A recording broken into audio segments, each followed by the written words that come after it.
Voilà, on va passer à notre dernière séquence, l'atelier sur le recrutement, compétences, guerre des talents. Et pour cela, on va accueillir nos 3 experts. Merci de les applaudir.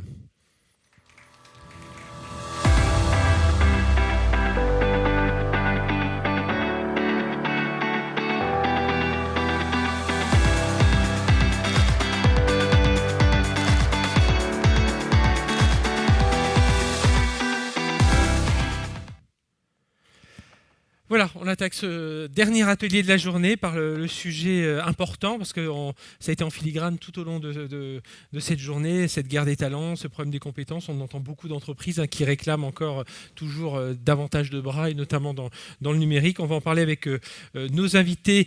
Je vous les présente dans l'ordre. Vincent, alors que je prononce bien votre nom. Klingbeil, voilà, tout simplement, CEO du European Digital Group. À vos côtés, Emmanuelle Larocque, CEO et fondatrice de Social Burger. Bonjour, Emmanuelle. Et Ludovic Cinquin, CEO et cofondateur d'Octo.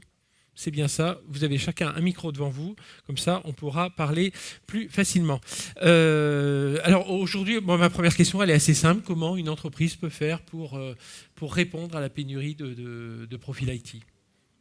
Emmanuelle? Bon, du coup, j'y vais. Alors moi, j'ai le bonheur quotidien de diriger une entreprise qui est spécialisée sur l'accompagnement des femmes dans les métiers numériques et techniques. Et on sait qu'elles sont peu nombreuses.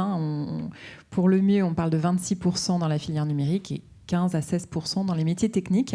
Donc si on veut recruter des talents aujourd'hui, il faut aller chercher les femmes. Pourquoi? Simplement parce qu'il y a un énorme vivier disponible. Il faut savoir que 60% des diplômés du supérieur aujourd'hui en Europe et en France sont des femmes. Et oui, mais malheureusement, on ne les retrouve pas au bon endroit, c'est-à-dire aux endroits où on a le plus besoin d'elles. Donc c'est vraiment des questions de vases communicants. On ne trouve que 20% de femmes aujourd'hui dans les CODIR du SBS 120. Donc messieurs, dames, aujourd'hui, si vous voulez des talents, allez chercher des femmes qui n'ont qu'une envie, c'est de rentrer dans les métiers d'avenir, les métiers évolutifs. Oui, parce que, alors, je rebondis sur ce que vous dites, parce que trop souvent encore, on entend. Alors, je reste juste sur la partie recrutement de profils féminins.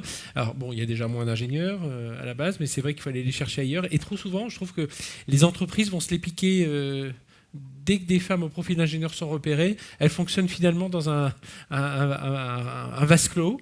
Et c'est pour ça qu'on n'arrive pas. Et est-ce que vous pensez que les entreprises ne prennent pas assez de risques parfois en allant... Alors, il ne s'agit pas de transformer quelqu'un qui fait une école de commerce en développeur très pointu en Java ou je ne sais quoi. Quoique, ça peut arriver, pourquoi pas. Pourquoi pas. C'est pas moi qui l'ai dit. Mais voilà.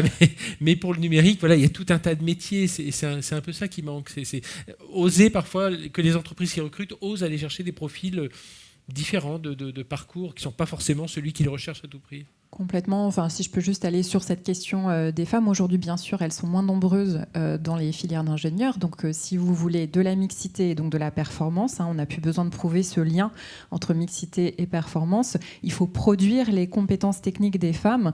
Et aujourd'hui, vous avez des têtes bien faites disponibles. Il faut monter des programmes d'accompagnement, de formation bien sûr pointus, bien spécialisés sur les métiers en tension, mais qui permettent à des femmes de rejoindre vos équipes rapidement, parce que souvent elles ont des belles expériences, des connaissances métiers, et il faut juste les accompagner sur les postes dont vous avez besoin. Donc investir sur la mobilité interne, je rappelle que c'est aussi un sujet très important.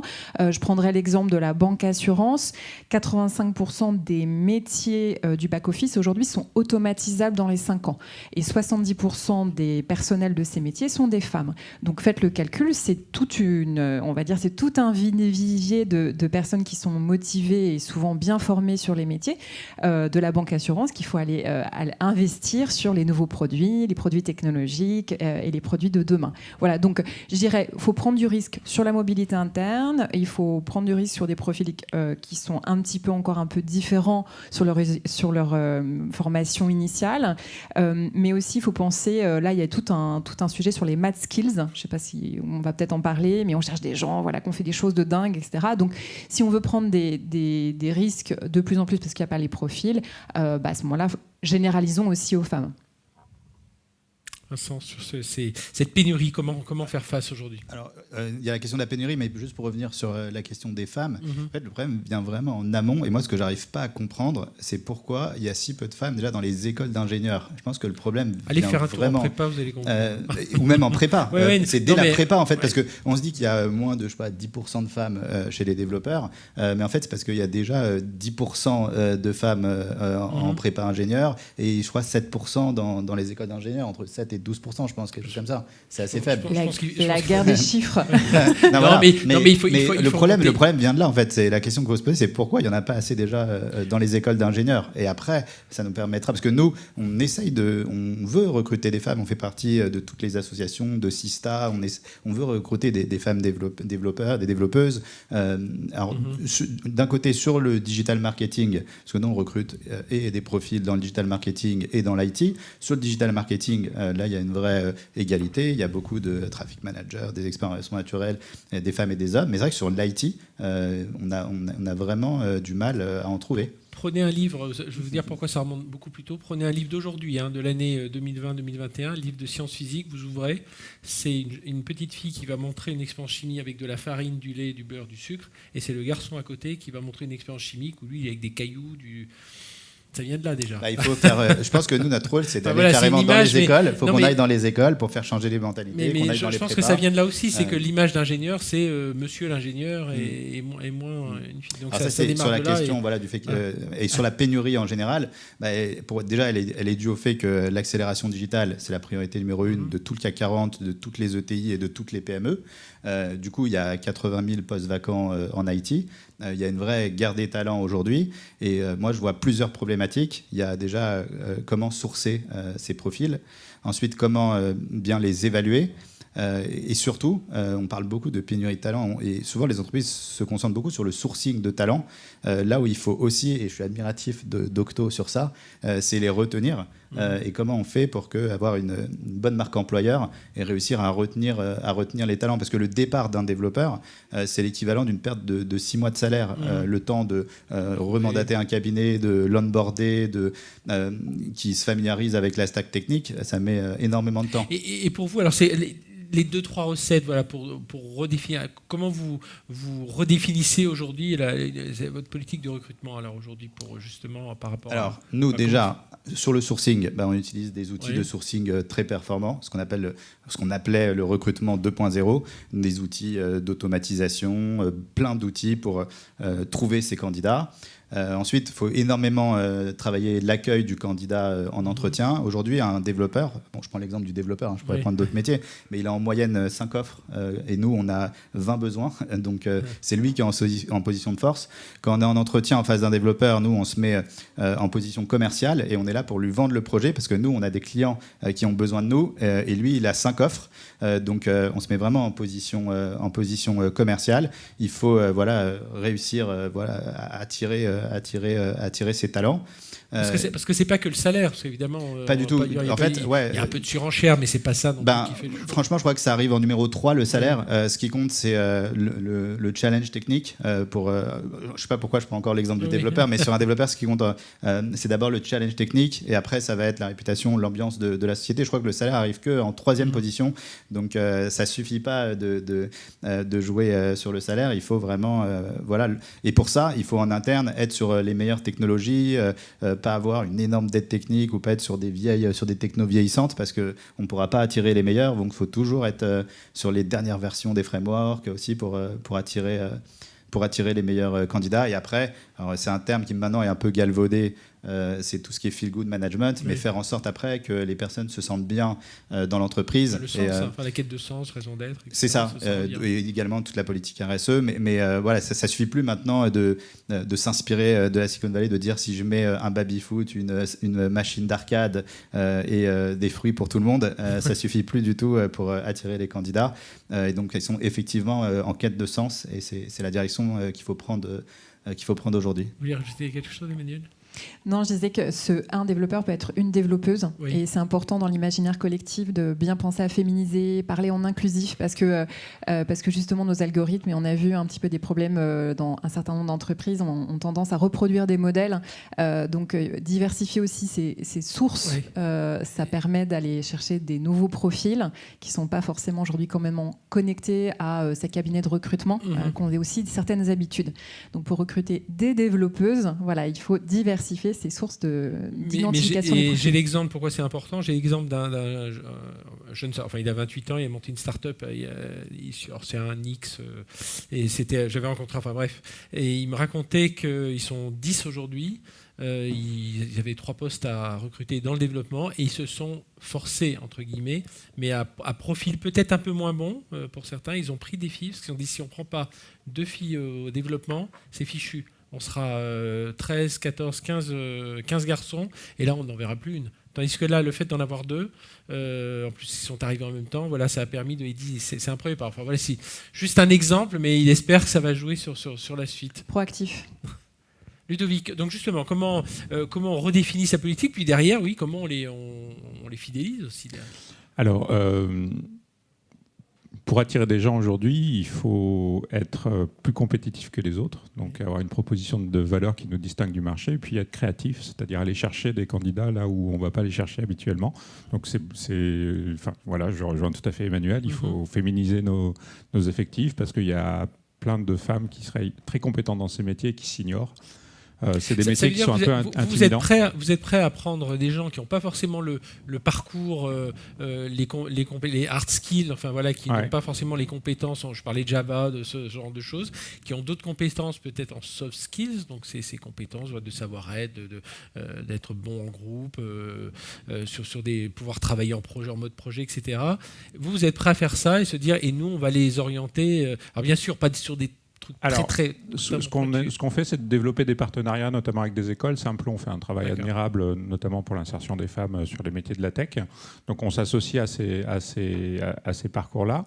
Et de plus en plus, on réfléchit à aller vers de la formation, en fait, de devenir école, parce que la meilleure façon, finalement, de sécuriser son accès à l'or noir, c'est de creuser les puits quelque part. Donc on a ce type de réflexion. Est-ce qu'une façon de les attirer, c'est justement pas de... je ne sais pas qu'il y a un diplôme Octo, mais on sait qu'il y a certaines certifications dans le domaine IT de certains développeurs. On a, alors c'est Microsoft qui a donné la voie, mais aujourd'hui tout le monde fait sa certification. Est-ce que ça aussi c'est un moyen d'attirer, de dire vous venez chez nous, vous allez être certifié Microsoft, Amazon, OVH Alors non seulement ça, mais en plus nous on est organisme de formation et donc on a nos propres parcours certifiants sur des choses qui dépassent un peu les éditeurs. Par exemple, DevSecOps, qui est une spécialité hyper en vogue en ce moment. On a des parcours de 1 mois certifiants. Donc, on fait passer les gens chez nous à ce parcours-là. Ils sont certifiés et on certifie aussi certains de nos clients sur ce type de compétences. Emmanuel ? Non, mais aujourd'hui, on est obligé de produire les compétences. On ne peut plus attendre que ce soit l'éducation nationale ou la formation continue. Il faut que l'entreprise aussi, elle joue ses cartes dans cette bataille du développement des compétences. L'État a investi 16 milliards dans le cadre des plans d'investissement compétences sur les 3 dernières années. Ce n'est pas suffisant pour rattraper le retard qu'on a pris en Europe. Geoffroy Roux de Bézieux était là ce matin, il se demandait où étaient ces 16 milliards. Alors nous sommes organismes de compétences. Nous avons formé des milliers de femmes sur les compétences techniques. Donc, nous remercions l'État pour son investissement. Il y a déjà 1 milliard. Vincent. Nous également, on accompagne énormément les collaborateurs dans leur montée en compétences, surtout parce que tout va très vite et il y a souvent des nouvelles technologies sur lesquelles il faut rapidement monter en compétences pour accompagner le mieux possible nos clients. Donc effectivement, il y a toujours des formations qui sont proposées aux collaborateurs pour les faire monter en compétences sur tous les nouveaux frameworks, les nouveaux langages. Et puis eux-mêmes, parfois, ils ont envie de changer d'univers, ils ont envie de changer d'univers technique et donc de stack technique. Et souvent, on les accompagne. Est-ce qu'on est prêt à prendre le risque aussi de prendre des plus seniors aujourd'hui? Je sais pas, Ludovic, est-ce que c'est quitte à les réorienter dans leur parcours professionnel? Voilà, on le disait tout à l'heure chez la table ronde juste avant. Non, je ne sais plus quand on parlait. Il y en avait. Non, c'est vous qui disiez chez AXA. ils vont changer de métier. Enfin, je sais plus. On Dans a la parlé banque assurance, il y a une il va y forte avoir mobilité attendue sur le back-office. Exactement, oui. Vous voyez, il y a tellement de tables rondes dans la journée, j'en perdais un peu mon latin. Et justement, il y a peut-être là-dedans des profils plus seniors. Est-ce que là aussi, il faut encourager ces gens à changer de voie? Encore une fois, je pense qu'il faut vraiment explorer toutes les pistes parce qu'on a vraiment besoin de compétences. Donc, il faut vraiment aller chercher les gens là où ils sont. Notre expérience, nous, sur des personnes qui ont d'autres parcours de carrière, qui ont 20 ans dans... Voilà. C'est ma watch qui se déclenche. Qui ont 20 ans dans d'autres types d'activités, ça peut être un peu compliqué. Mais ce n'est pas une raison pour ne pas essayer. Voilà, donc...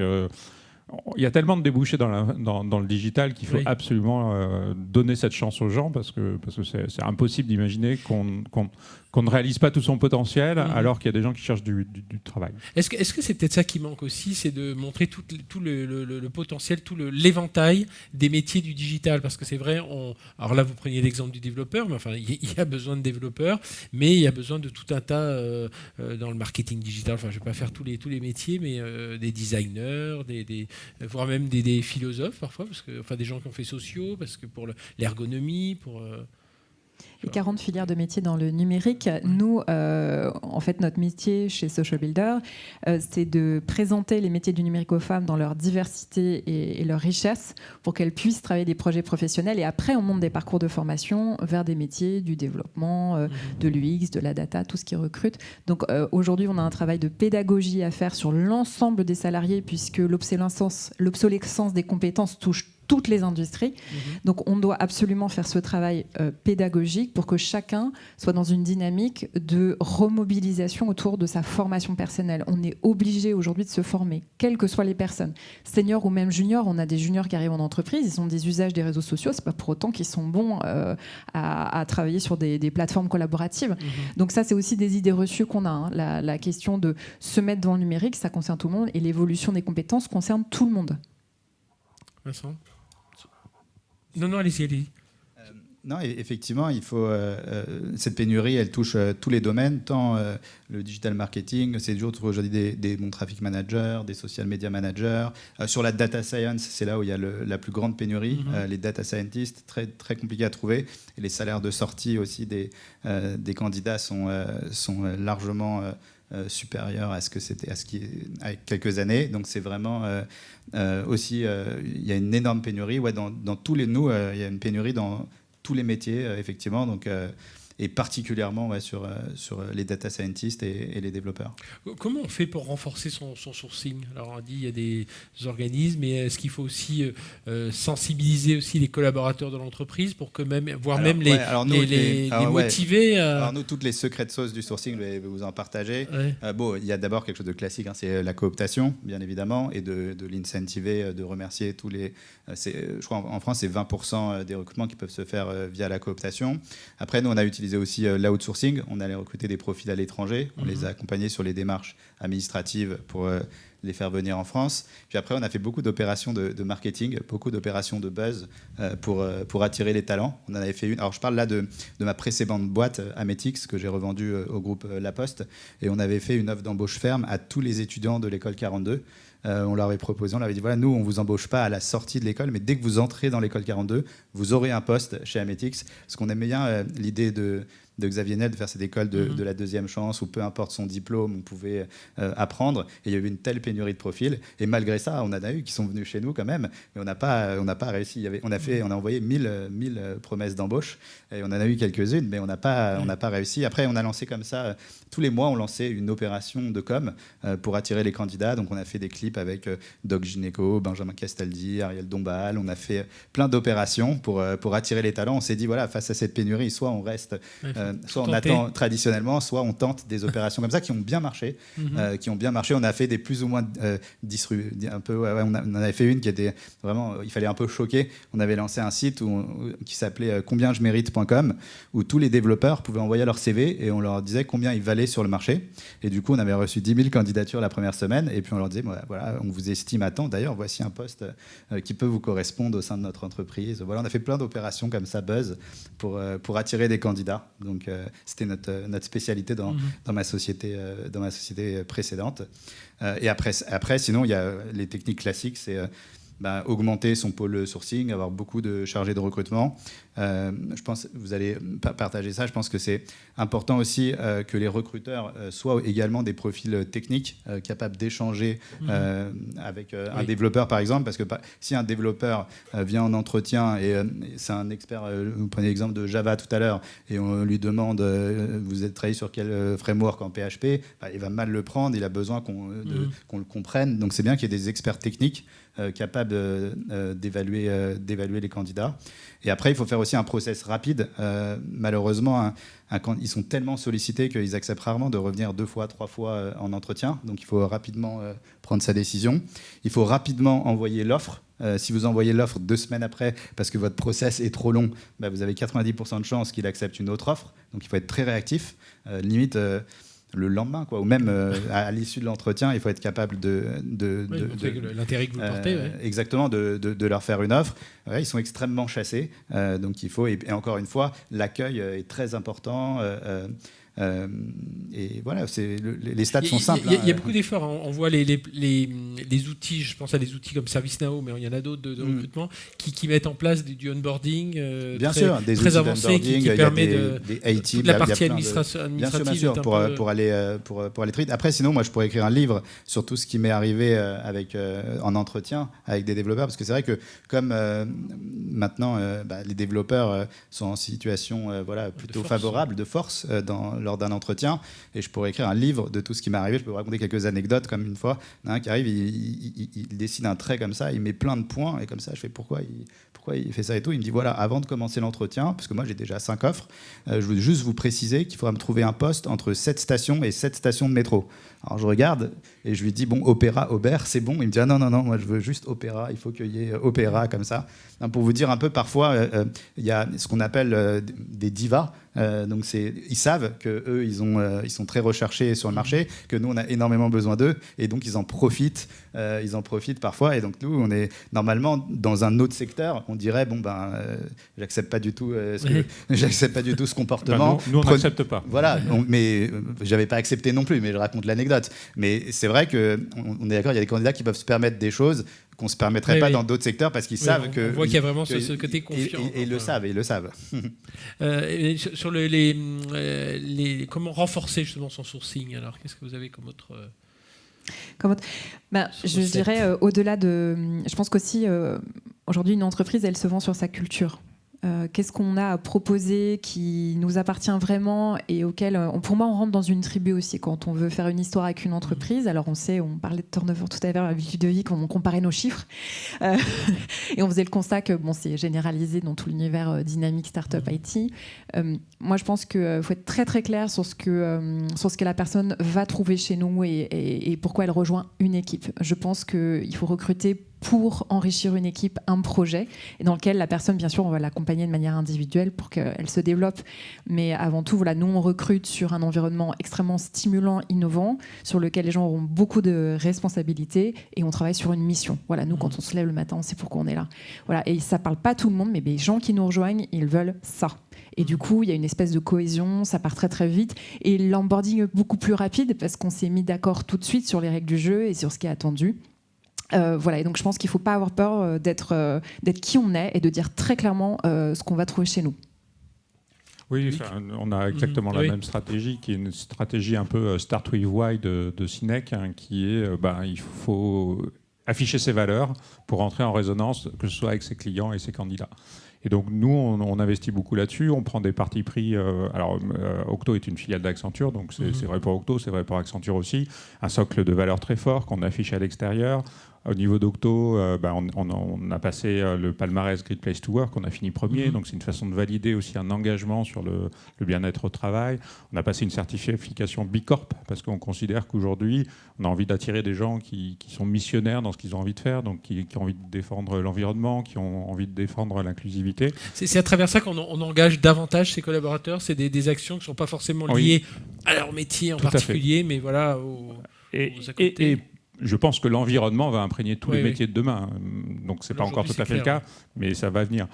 Et en tout cas, dans un marché du recrutement qui est très concurrentiel, où tout le monde affiche des discours un petit peu formatés, qui sont un peu tous les mêmes, ce type de label, c'est une façon aussi de sortir un peu du lot, en disant, OK, vous entendez la même chose partout, mais de temps en temps, ça a une vraie substance, en fait. Emmanuel, comment renforcer justement l'engagement de ces collaborateurs, voilà, une fois qu'ils sont sur place, qu'ils sont sur site, il faut les fidéliser. En plus, aujourd'hui, il y a ce nouveau paradigme avec le télétravail. Est-ce qu'on accepte, comment on l'accepte, dans quelles conditions ? Je crois que ça va être difficile de passer à côté. Aujourd'hui, c'est presque un prérequis. Donc, pour moi, l'engagement, c'est le contrat qu'on passe avec le collaborateur et c'est d'être vraiment cohérent sur ce qu'on dit. Donc, quand on dit « on va te développer, dis-nous ce que tu as envie d'apprendre pendant ton passage ici en fonction de où tu en es quand tu arrives », c'est vraiment de le faire, en fait. On doit avoir je pense qu'on doit avoir un management, beaucoup investir sur le management pour avoir des gens qui comprennent l'humain, qui savent s'adapter à l'humain, et qui pourront du coup adapter aussi leur solution au quotidien pour faire grandir les gens. Je pense que les gens ils vont vouloir grandir au-delà du paycheck, parce que le paycheck c'est presque donné, quoi.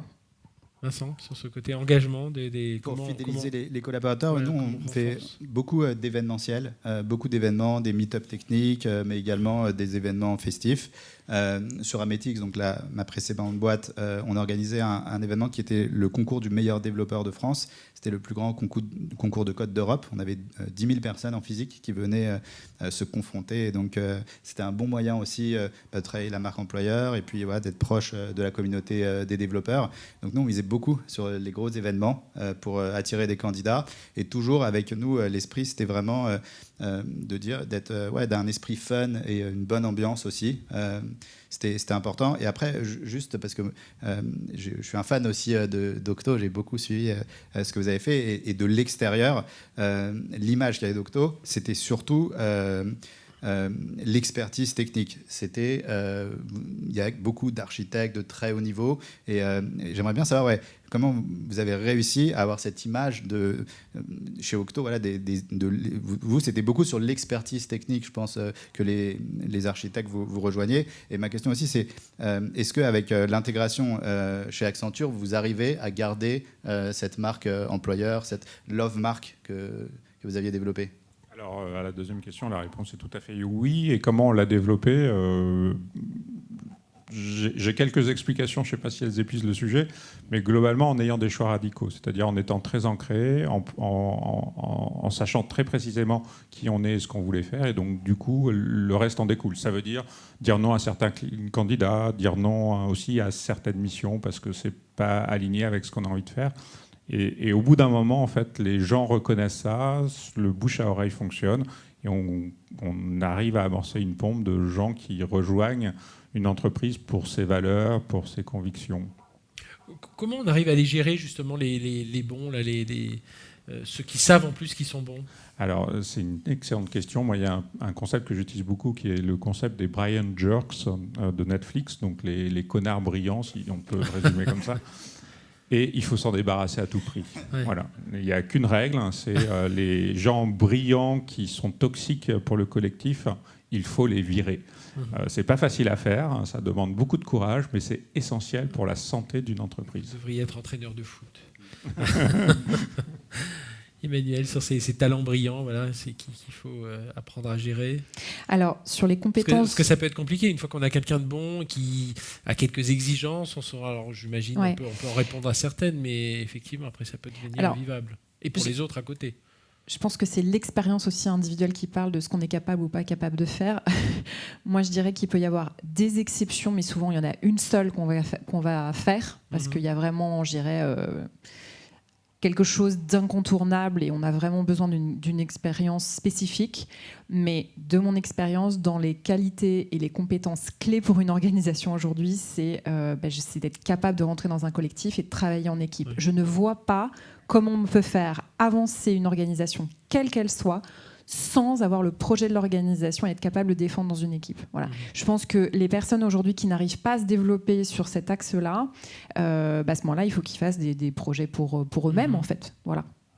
le monde est devenu tellement compliqué que ça se fait que dans le collectif. Donc quelqu'un qui ne peut pas bosser en collectif, c'est... Et est-ce que vous acceptez, on voit aujourd'hui, ce matin, on en parlait dans une des tables rondes, un travail hybride, mais l'hybridation des contrats de travail. Est-ce que ça, c'est des choses que vous acceptez aujourd'hui, de dire à quelqu'un, d'accord, alors je ne sais pas comment, 3 jours, 4 jours un jour, ou 6 semaines une semaine, mais voilà, on vous laisse une semaine à bosser ailleurs. Enfin, je ne sais pas, Emmanuel, oui. On va être complètement obligé de faire ça, parce qu'en plus, on est tous des acteurs du projet.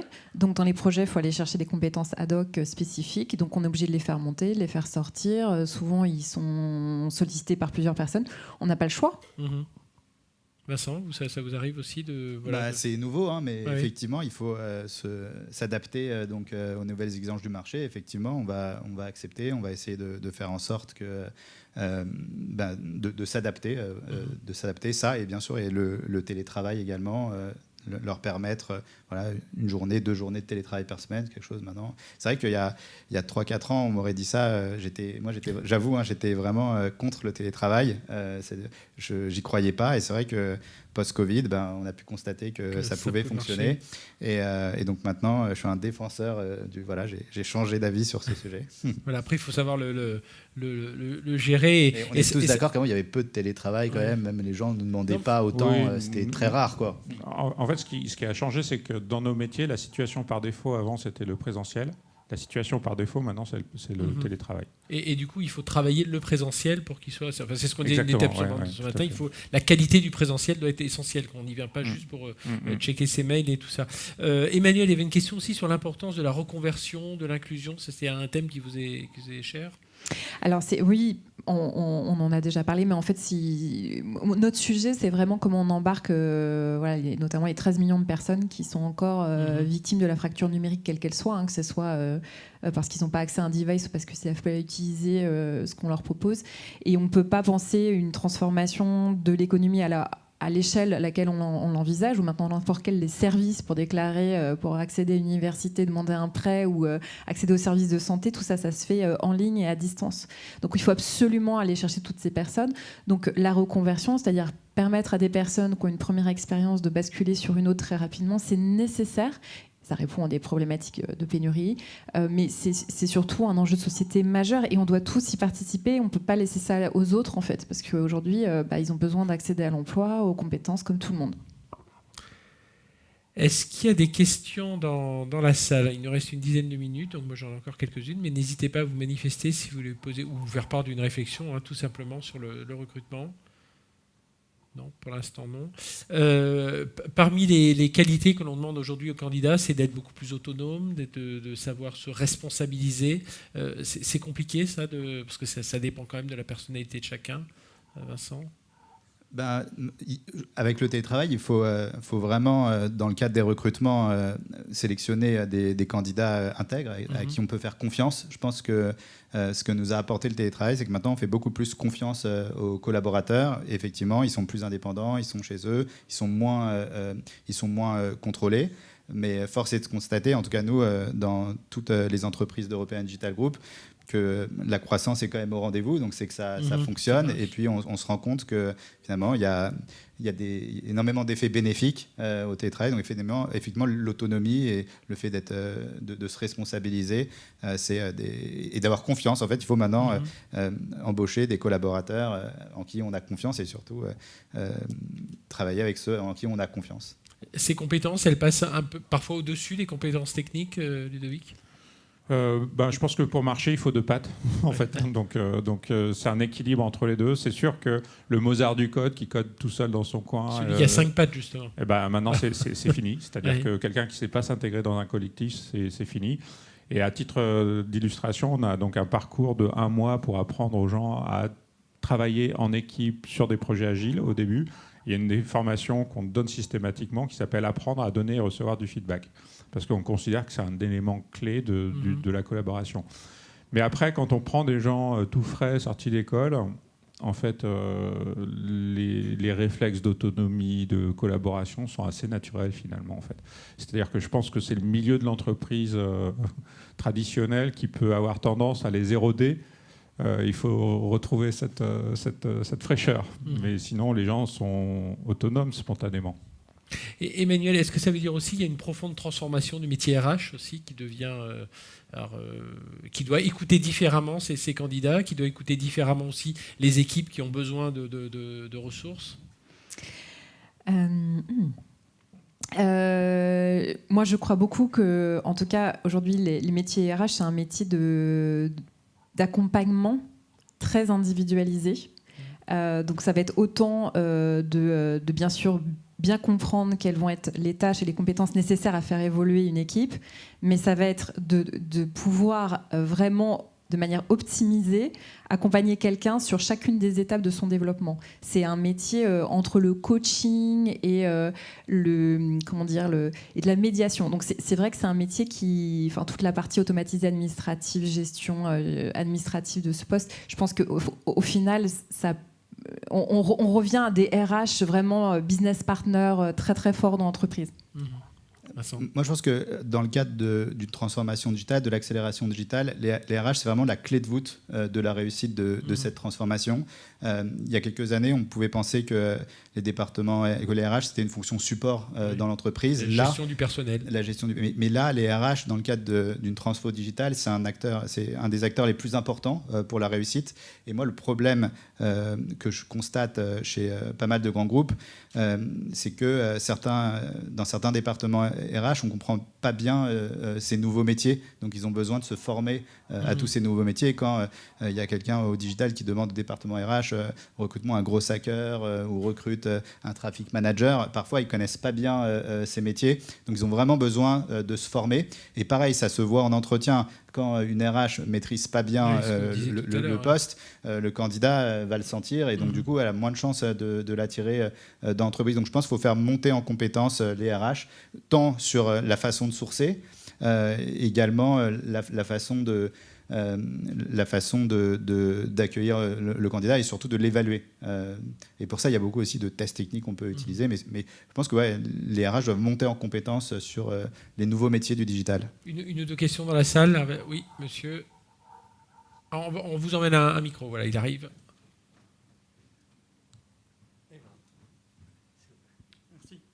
Oui, merci. Est-ce que vous avez une bonne articulation avec les institutions de formation initiale ? Les écoles, les universités, les IUT, comment ça se passe? Est-ce que c'est fluide? Est-ce que ça fonctionne bien d'après vous? Alors, ça fonctionne, mais le problème, c'est qu'il y a quand même une inadéquation entre l'offre et la demande. Il n'y a pas assez de candidats par rapport au nombre de postes qui sont ouverts. Donc oui, ça fonctionne, mais si je prends l'exemple, je sais pas, de l'EPITA ou l'EPITech, c'est une formation de 5 ans. En 3e année, ils font un stage. 80% ont déjà une offre en 3e année. Et quand un EPITech vient voir une entreprise et qu'il est en 5e année, c'est qu'il y a un problème. Ils ont déjà tellement d'offres.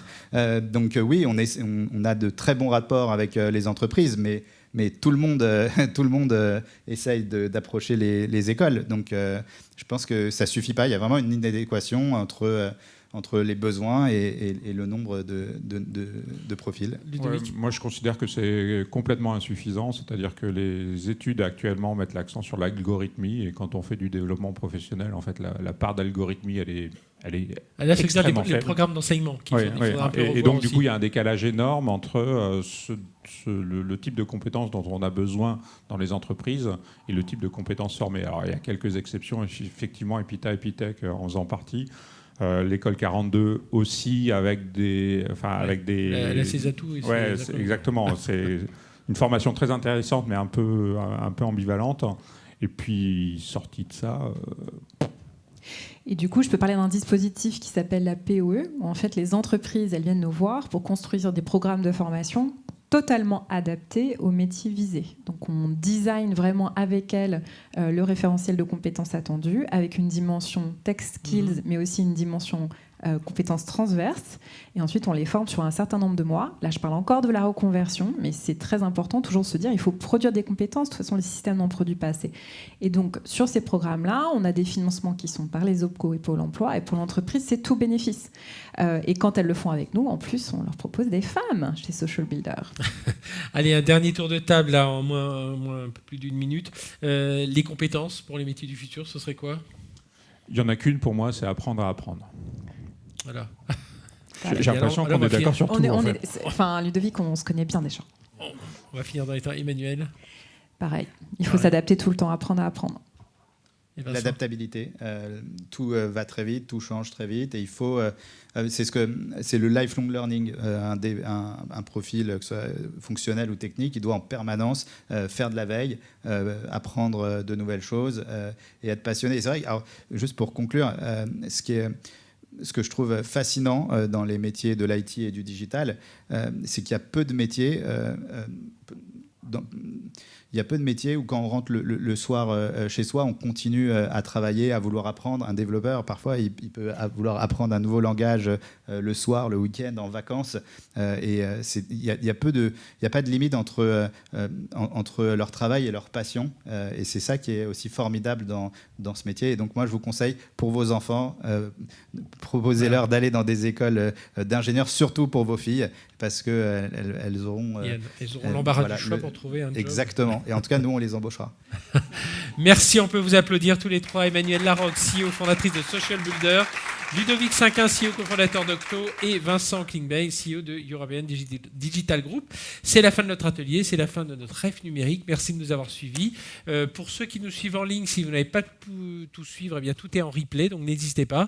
Et puis voilà, faites courir ça sur les réseaux sociaux. #LaRefNum2021. Excellente fin de journée à tous. Merci d'avoir été avec nous.